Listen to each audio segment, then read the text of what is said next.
উন্নত চিকিৎসার জন্য বিএনপি চেয়ারপারসন বেগম খালেদা জিয়ার বিদেশে যাবার পর দেশের রাজনীতি -2 বাস্তবায়নের দিকে যাচ্ছে বলে গুঞ্জন ওঠে নানা মহলে।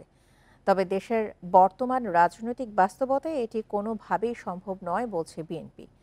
অবশ্য বিশ্লেষকদের কেউ কেউ রাজনীতিতে -2 এর আশঙ্কা একেবারে উড়িয়ে দিতে চান না। 5ই আগস্ট ছাত্র জনতার অভ্যুত্থানে ক্ষমতাচ্যুত হয় আওয়ামী লীগ সরকার, দেশ ছাড়েন সাবেক প্রধানমন্ত্রী শেখ হাসিনা। দলটি যেন দেশের রাজনীতিতে ফিরতে না পারে তা নিশ্চিত করার দাবি তোলে বৈষম্য বিরোধী ছাত্র আন্দোলন। এদিকে দণ্ড বাতিল হলে উন্নত চিকিৎসার জন্য লন্ডনে যান বিএনপির চেয়ারপারসন বেগম খালেদা জিয়া।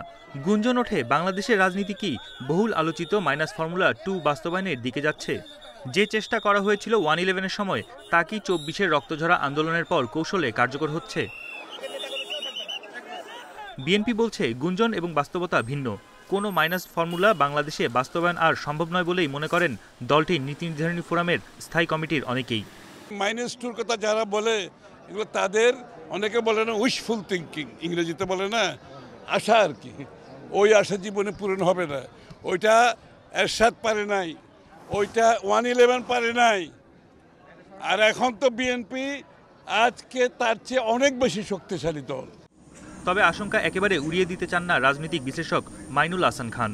তিনি বলছেন সরকার না চাইলেও পরাশক্তি মাইনাসের চেষ্টা চালাতেই পারে। প্রফেসর ইউনূসের -2, -3 এইসবের সাথে ওনার কোনো সম্পর্ক নাই। কিছুটা আমেরিকার সম্পর্ক আছে, কিছুটা চাইনিজ সম্পর্ক আছে, আর ভারতীয় সম্পর্কটা তো ভিতর থেকে সাংঘাতিক। এদিকে অন্তর্বর্তী সরকারের প্রধান উপদেষ্টার প্রেস সচিবের বক্তব্য স্পষ্ট, রাজনীতিতে কোনো -2 ফর্মুলা বাস্তবায়নের পরিকল্পনা এই সরকারের নেই বলেই জানিয়েছেন তিনি। বেশি রিফর্ম চাচ্ছি না। বন ইবনে কামাল, ইন্ডিপেন্ডেন্ট নিউজ, ঢাকা। গোপালগঞ্জের মুকসুদপুরে আধিপত্য বিস্তারকে কেন্দ্র করে বিএনপির দুই পক্ষের সংঘর্ষে অন্তত 25 জন আহত হয়েছে। শুক্রবার সন্ধ্যা 6:30টার দিকে উপজেলার চৌরঙ্গীতে শুরু হওয়া এই সংঘর্ষ চলে রাত 10টা পর্যন্ত। পুলিশ জানায় বেশ কিছুদিন ধরেই কেন্দ্রীয় বিএনপির সহ সাংগঠনিক সম্পাদক সেলিমুজ্জামান সেলিম ও নির্বাহী কমিটির সহ আইন বিষয়ক সম্পাদক সৈয়দ জয়নুল আবেদিন মেজবার সমর্থকদের মধ্যে দ্বন্দ্ব চলছিল। শুক্রবার সন্ধ্যায় মেজবার এক সমর্থক ক্যালেন্ডার বিতরণ করছিল। এ সময় সেলিমের কয়েকজন সমর্থক ক্যালেন্ডার বিতরণকারীকে মারধর করে। এই নিয়ে উভয় পক্ষের কয়েক হাজার সমর্থক চৌরঙ্গী মোড়ে জড়ো হয়ে পাল্টা ধাওয়া ও ইটপাটকেল নিক্ষেপ করে সংঘর্ষে লিপ্ত হয়। এতে উভয় পক্ষের 25 জন আহত হয়। পরে খবর পেয়ে পুলিশ ঘটনাস্থলে গিয়ে পরিস্থিতি নিয়ন্ত্রণে আনে। মুন্সিগঞ্জে একটি মারামারি মামলায় যুবদল নেতাকে গ্রেপ্তারের পর শ্রীনগর থানা থেকে তাকে ছিনিয়ে নিয়ে গেছে বিএনপির নেতাকর্মী সহ এলাকাবাসী। শুক্রবার রাত 10টার দিকে থানায় এসে শ্রীনগর উপজেলা যুবদলের আহ্বায়ক কমিটির সদস্য তরিকুলকে পুলিশ হেফাজত থেকে নিয়ে যায় তারা।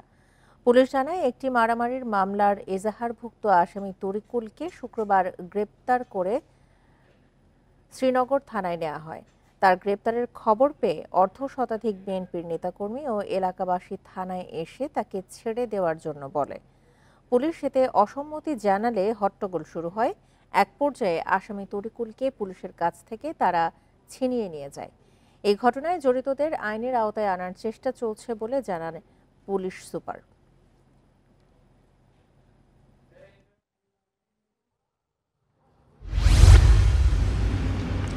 গুড় তৈরির জন্য জাল দেওয়া হচ্ছে খেজুরের রসে।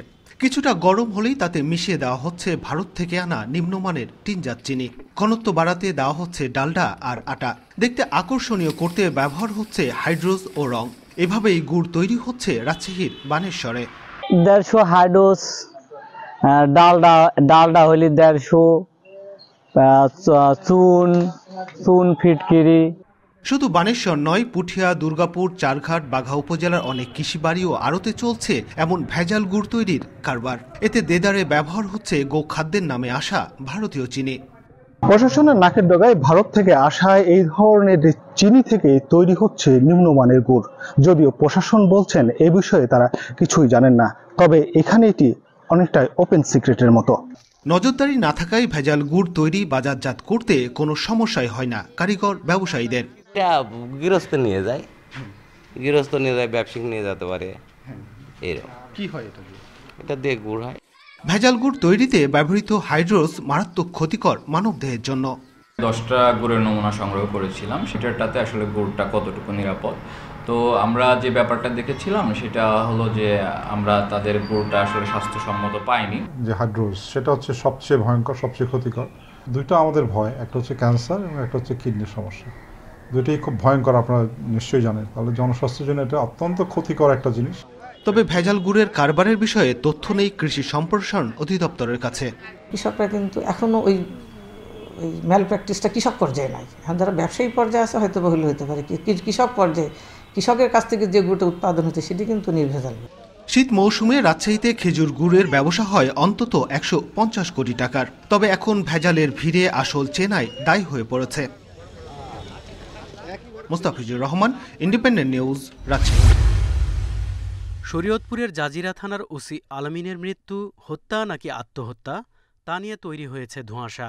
পরিবারের দাবি 2 বছর ধরে বিষণ্ণতায় ভুগছিলেন, সেখান থেকেই আত্মহত্যা করে থাকতে পারেন তিনি। ঘটনাস্থলে উদ্ধার হওয়া কিছু ওষুধ দেখে চিকিৎসকরাও জানান যেগুলো ব্যবহার করা হয় বিষণ্ণতা ও মানসিক রোগের জন্য। আমরা কিছু ওষুধ, যেটা অ্যান্টিসাইকোটিক কিছু ড্রাগ ওখানে পাই আর কি, কিছু মেডিসিন যেটি অ্যাকচুয়ালি ব্যবহার করা হয় ডিপ্রেশনের জন্য, সাইকোলজিক্যাল প্রবলেমের জন্য। তবে মানসিক অসুস্থতা নিয়ে কিভাবে তাকে গুরুত্বপূর্ণ পদে রাখা হলো তা নিয়ে প্রশ্ন তুলেছেন বিশিষ্টজনরা। একই সাথে এ ঘটনার সুষ্ঠু তদন্ত দাবি করেছেন তারা। যে ব্যক্তিটি দীর্ঘ 2 বছর যাবৎ ডিপ্রেশনে ভুগতেছেন, তাকে কি করে একটি থানার দায়িত্ব দিয়ে পাঠানো হয়েছে? কর্মকর্তাকে একটি গুরুত্ব দায়িত্ব দিলে তার শারীরিক মানসিক দিকগুলো বিবেচনা করেই তাকে পাঠানো উচিত। ঘটনাটি আত্মহত্যা বলে ধারণা পুলিশেরও, তবে তার অসুখের বিষয়টি গোপন রাখা হয়েছিল বলে দাবি পুলিশ সুপারের। একই সাথে বিষয়টি অনুসন্ধানে একটি কমিটি গঠনের কথা জানিয়েছেন তিনি। একটা অপমৃত্যু মামলা রুজু করেছি, ওনার ভাই দায়ের করেছেন। আর এর বাইরে আমাদের ডিপার্টমেন্ট থেকে আমি 3 সদস্য বিশিষ্ট একটি অনুসন্ধান কমিটি করে দিয়েছি যে এই বিষয়টা পুরোটা করার জন্য, যে আসলে কি ঘটনা কি এটা আমরা আমাদের বিভাগীয়ভাবে আমরা দেখতেছি। মানসিক রোগ বিশেষজ্ঞরা বলছেন কর্মক্ষেত্রের পরিবেশ, কাজের চাপ, ব্যক্তিগত ও পারিবারিক নানা সমস্যা থেকে তৈরি হয় বিষণ্ণতা, যেখান থেকে এ ধরনের ঘটনা ঘটতে পারে। 9টি লক্ষণের মধ্যে 5টি যদি দেখা দেয় এবং 14 দিনের বেশি সে যদি মনমরা হয়ে বসে থাকে, কাজকর্ম বাদ দিয়ে দেয়, তাহলে সেটা কিন্তু মেজর ডিপ্রেসিভ ডিসঅর্ডার, এবং এই ধরনের লক্ষণ দেখা দিলে দ্রুত মনোরোগ বিশেষজ্ঞের পরামর্শ নেওয়া উচিত। বরিশালের মুলাদি উপজেলার কাঁচিচর এলাকার বাড়িতে 2 মেয়ে ও তার স্ত্রী থাকতেন, তবে জাজিরায় যাতায়াত ছিল তাদের। Independent news.